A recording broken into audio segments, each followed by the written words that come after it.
The reason why we're marching all over the world is we were like George. We couldn't breathe, not because there was something wrong with our lungs, but you wouldn't take your knee off our neck. We don't want no favors. Just get up off of us, and we can be and do whatever we can be.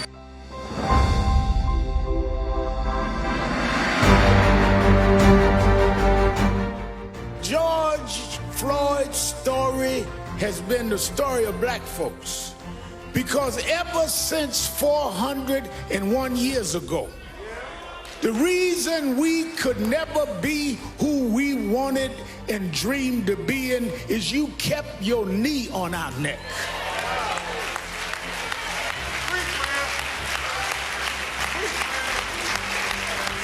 We were smarter than the underfunded schools you put us in, but you had your knee on our neck.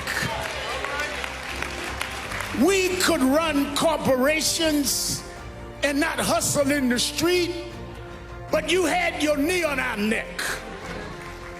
We had creative skills. We could do whatever anybody else could do, but we couldn't get your knee off our neck. What happened to Floyd happens every day in this country, in education, in health services, and in every area of American life. It's time for us to stand up in George's name and say, get your knee off our necks. Michael Jordan won all of these championships, and you kept digging for mess because you got to put a knee on our neck.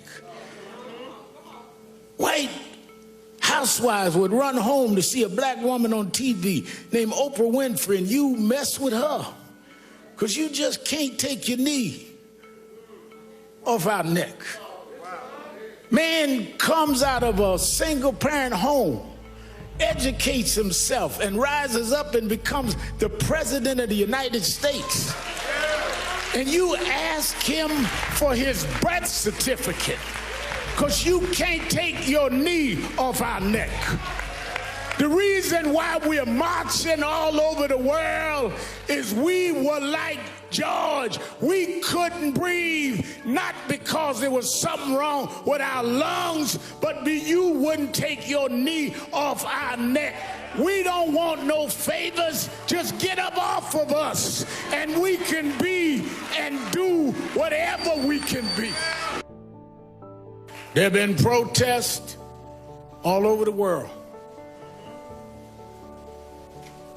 Some have looted and done other things. And none of us in this family condones looting or violence. But the thing I want us to be real cognizant of is there's a difference between those calling for peace and those calling for quiet.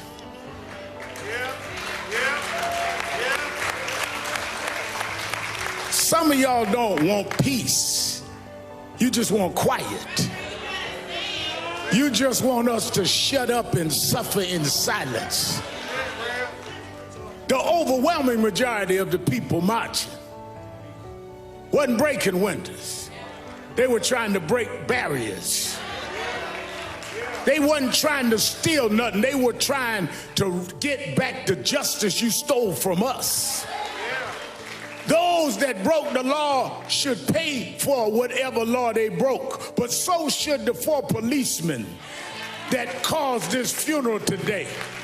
We don't have a problem denouncing violence, Mr. Governor. We don't have a problem, Mr. Mayor, denouncing looting. But it seems like some in the criminal justice system have a problem looking at a tape and knowing there's probable cause, and it takes a long time for you to go and do what you see that you need to do. Because when I heard that George, at this point of suffering this brutal attack, called for his mama, I said, his mother passed. But he was calling for his mother. And I thought about it because I was raised by a single mother. And sometimes the only thing between us and our conditions was our mothers. Sometimes the only thing that we had that would take danger away was our mothers. The only ones that would make sure the food was on the table was our mother. I know why George was calling for mama. Because at the point that he was dying, his mother was stretching her hands out, saying, "Come on, George. I'll welcome you where the wicked will cease from troubling, where the weary will be at rest. There's a place where police don't put knees on you, George. There's a place that prosecutors don't drag their feet." Maybe mama said, "Come on, George. There's a God that still sits high, but he looks down low and he'll make a way out of no way."